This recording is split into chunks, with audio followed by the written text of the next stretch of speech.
నుంచి చివరి రోజు వరకు అడ్లూరి లక్ష్మణ్ కుమార్ మంత్రిగా అచార్జీ తీసుకునేంత వరకు సాంఘిక సంక్షేమ శాఖ మంత్రి రేవంత్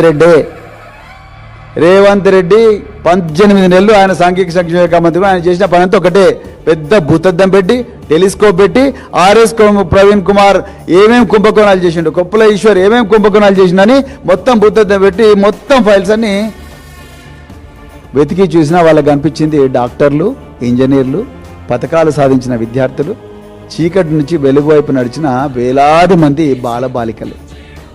వాళ్ళకి అనిపించే అదే. నేను చాలా ఓపెన్ ఛాలెంజ్ చేస్తున్నా ఇవాళ అందరు మంత్రుల క్యాబినెట్, మీకు దమ్ముంటే మీరందరు పోయి సంక్షేమ భవన్లో కూర్చోండి. అంతవరకు నేను బయటనే ఉంటా, నేను రాను, మాట్లాడను, ఏం చేయను. మీరు దమ్ముంటే అందరు పోయి సంక్షేమ భవన్లో కూర్చోండి. మీరు నేను అంటున్నారు, మీరు కుంభకోణాలు అంటారు కదా, మీరు తీయండి, ఎన్ని తీస్తారో తీయండి. ఒక్కొక్క ఫైల్ తీసుకొని మీరు చదవండి. మీకు చదవడం వస్తే మొత్తం ఫైల్స్ చదవండి. ఇప్పుడే 1,00,000 పోలీసులు ఉన్నారు మీ దగ్గర, సిఐడి ఉన్నది, ఇంటెలిజెన్స్ ఉన్నది, గ్రే హౌండ్స్ ఉన్నది, ఆక్టోపస్ ఉన్నది, ఇంతమంది ఉన్నారు మీ దగ్గర. వాళ్ళందరినీ తీసుకొని సంక్షేమంలో కూర్చోండి. నా కోసం ప్రత్యేకమైన జైలు కట్టండి. మీకు అది లేకపోతే మీరు జైలుకు పోవడానికి రెడీగా ఉండండి. ఓపెన్ ఛాలెంజ్ మీ అందరికి కూడా.